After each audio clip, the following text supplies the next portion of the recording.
Hello everyone! So, andito pa rin tayo. Anong in-order mo, girl? Peach mojito. Parang Super same, ang ganda na ng taste niya. Hindi siya sweet. May ano siya, may mint. I love it. O, pag-usapan naman natin yung anong maipapayo natin sa kapwa nating OFW na siya bigla siyang umuwi. Parang 5 days lang siya dito. Kakarating niya lang.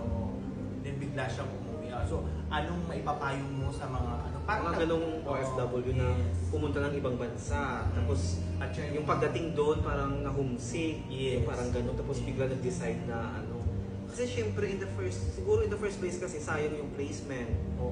Yung effort niya, number one, ang placement fee. Tapos ang pagod sa papunta ng agency, mag-report. Kasi tayo na pagdaanan na natin yan. True. Tsaka maraming mas deserve kaysa sa kanya kung ganun lang din ginawa. Kung homesick lang ang pag-uusapan is lahat naman ng mga OFW na mararanasan yun sa umpisa eh. For me siguro dapat hindi niya siguro kaya, tsaka baka marami siyang pera. Pa-decide siya eh. Tsaka siguro kasi parang dapat, sabi nga nila, bago ka maging OFW, Mag-isip mo na. pag-isipan mo mag-isip. Di ba dumadaan tayo sa Pidos? Yes, dumadaan tayo. Dumadaan sa Pidos. Or else, excited siya sa una pa lang kasi pag-flight na siya. Ano yun, sumakay ka lang ng eroplano. Ilang taon na ba siya? Wag na natin pangalanan. Hindi ko masyadong kasi naman. Pero guess mo, siguro nasa line of 2.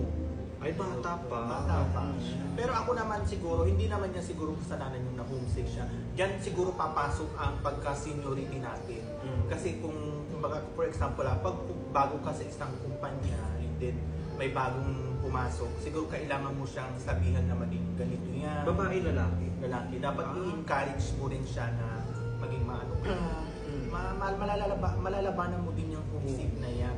Kasi minsan may mga ibang kapwa nating OFW, pag may baguhan, parang binubuli sila. Oo, tama. Binubuli. Mas pag first time ang Diyos ko, maawa naman kayo sa mga kapwa niyo OFW. Dapat pag ganong sitwasyon, i-advisean sila at tutulungan. Yes. Diba? Kasi mas lalo pag mga first abroad nila, talagang mangangapa sila. Mangangapa sila na. Tapos, pagsalang mo sa trabaho, tapos kunting mali mo lang, meron talaga niya nasisita, meron ding mababait, may makakasama ka.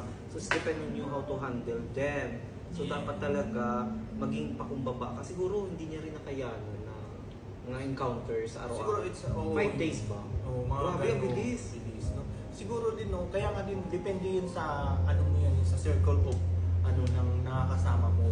Tsaka baka hindi nagsasalita. Yes. At saka, kung walang mag-i-encourage na, huwag ka umuwi na, ganyan.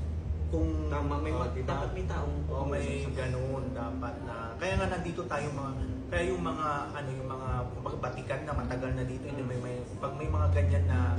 Pero first place mo, girl, sa dito, nung unang dating mo, anong nararamdaman mo? Na-homesick din ako, girl. Tapos, anong Alam mo, ang ginawa ko noon, na-homesick ako, inatinan ko lahat ng party. Nung una ko dito, kinabukasan homesick na ako, gusto ko nang umuwi. Pinuntahan ako ng agency ko sa trabaho. Na in-advise na ako na huwag ka na munang umuwi kasi sayang yung... Oo, may mga ganung bagay. Sayang yung yung placement fee, yung gastos mo, tapos yung utang mo. Kaya sabi ko, Totoo yan. ako gusto ko talaga umuwi. Sabi ko ba, nag-viral siya kasi nag-post to, na gusto niya nang umuwi. Di ba yung nag-post Oo, nag-post siya. talaga ako. Gusto ko talaga umuwi. Pero lumaban ako. Inisip ko mga 1 week, sabi ko pag-isipan ko muna mga ilang araw. So after nun, nakapag-decide na rin ako, nakapag-isip-isip. Sabi ko, pag umuwi ako, paano naman yung utang ko? At saka yung ginastos ko, yung family ko, yung maasa sa akin. Sabi ko, sige nga, laban na lang, susubukan ko. Kahit mga 2 taon, 1 taon, kakayanin ko. Pagkakayanin. So hanggang ngayon, kinaya ko naman siya, okay naman. Nalampasan ko ang homesick, stress, mga ganyan. Kumbaga siya yung patunay na Lahat tayo dumaan sa ganyan. Ako naman pagdating ko dito, paglapag ng aeroplano, nagulat na ako eh. Diyos ko. Ganun. Talaga. Hindi naman ako okay lang kasi ako sanay naman ako, sanay naman ako mag-isa. As long as may internet, may pagkain. Yes. Oo. Tsaka may makausap, okay lang ako. Ako yun talaga yung sabi ko nga, inatinan ko lahat ng party. Pero nung parang naka-adjust na ako, doon na parang napagod na ako sa party. Parang hindi nawala yung homesick ko doon sa party. Hanggang naka-recover na dito. That time din may nakilala ako na kaibigan din na ang pangalan nito, na nasa Pinas na siya. Nasa Pinas na sila. Kung baka kami mga group na ako na lang yung naiwan. Ikaw pa yung naiwan. Ako naiwan. And then very sila, caring sila nung time na yun na ano lang yun, makakayanin mo din yan. Kaya nga, depende yan sa mga yung circle of... Totoo yan kasi pag nasa ibang bansa ka, hindi naman yun na kipag-relation ka, friendship outside. Kailangan mo talaga magka-lifestyle din outside kasi para malibang ka, it's number one din. Pero syempre wag din gagawa, mag-ingat ka, wag gagawa ng kung ano-ano, depende yan sa'yo. Sure. Kasi sa ibang bansa, maliit lang, kayo lang din naman ang magkakakilala. Diba? Oo, at saka ang advice ko lang siguro tama lang yung wag ka masyadong magkulit ng maraming friends. Oo, yun, totoo din yun. Kasi may mga din kasi minsan may may mga inggit. may ganung eksena, kaya parang chill lang. So ganito na lang, magbigyan na lang tayo ng mga yung mga nag-aambisyon at yung mga bagong mga OFW na nandito ngayon na gusto nang umuwi Kahit sa ibang bansa. kahit sa ibang bansa.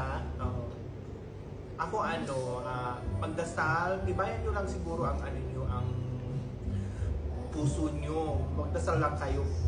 Yung mga homesick na rin nyo yan, malalabanan nyo. Unless na siguro, pero nasa inyo pa rin ang desisyon. Then, aliwin nyo ang sarili nyo. Gumawa kayo ng paraan, aliwin nyo ang sarili nyo. Isipin nyo yung mga ginastos nyo. Pero nasa inyo pa rin ang desisyon. Kumbaga kami lang Pag hindi na kaya, pwede naman. Pwedeng bumitaw. Pero sayang. Yeah, sayang. Dapat pag mga ganyan yung mga baguhan, dapat tapusin nyo hanggang 6 months. Kasi pag 6 months, I think wala nang babayaran. Oo, wala. Tsaka sayang. Sayang din. Ang advice ko, kung nandito ka na or sa karating lang sa ibang bansa, ituloy mo na. Huwag ka nang mag-decide na uuwi dahil sa naku-homesick ka, something like that, kung ano-ano na sa isip mo. Ang dapat mong gawin is, ibuhos mo lahat sa trabaho. True. At saka siguro Baga magiging manhid ka. Maging manhid sa sa feelings mo na parang wala kang nararamdaman. At saka siguro isa rin din yung yung maging huwag tayong mga attitude ng mga senior. Di ba may mga din pag senior ka, may baguhan, nag-attitude ka. Oo, diba? totoo. Sa mga Siguro. OFW na matagal na, tsaka may bago, huwag nyo namang, Diyos ko, grabe naman kayo kung makakasta. Ito in general, wala kaming kumbaga may mga ganong eksena. Kasi kayo naman dumaan naman sa ganun. True. What if kung sa gawin din sa relatives nyo, ganun, di ba? Someday. Tama yan. Kaya enjoy lang tayo. So, Kaya kung may pagkakamali, turuan na lang, di ba? yes, tama yan. Ikaw, Jason, Kung hindi siya madadala sa turo, i-report mo sa boss mo. Oo. Di ba? Ako kasi nadaanan ko na yung mga ganyan, pero lumalaban ako. hindi ko pinapalampas. Talagang lalaban talaga ako. Taong lobo po siya. Ipopost niyo po kayo sa Facebook. Oo, talaga ako. Kung magsusumbong ka sa amo mo, Taong lobo. susumbong mo ako sa amo ko, ganon. Magsumbungan kayo. Sumbungan tayo. Hindi ako Taong lobo po Talagang siya. palaban talaga ako. Ito po na pag-uusapan lang po ito. Wala po kaming kumbaga tinutukoy na kung sino man yan. Kasi may kilala namin yung umuwi na bago. Gwapo siya. Dapat, yes. Nasasayangan lang Kasi din pinasa kami naman kasi sa akin yung picture. Wow. andito ka na eh. Di bali kung nandoon ka pa sa Pinas, na gumastos ka doon, na hindi ka pa ng-flight, cancel ang flight mo na sa Pinas ka pa, okay lang, walang problema. Eh, nandito ka na eh. dapat kasi kinuha mo kagad ang number. Hindi ko rin kasi siya natuklasan eh. Oo. Nahuli ako sa balita. Para in-sponsor mo kagad. Sabi mo, bilang Kung kita alam ng mo, Sabi mo, iPhone. huwag ka na lang magtrabaho. Kung alam ko lang, sayang yung yung visa in 3 months sana. Bago siya umuwi. Sayang na. Biruin mo, 5. So hanggang dito na lamang mga mani. Please like, share, and comment. And then, lang pala tayo, chill na. Huwag na tayo magpaka-stress sa buhay dahil alam nyo yan. Dahil stress na ako. Yeah. Please like, share, and comment. Bye!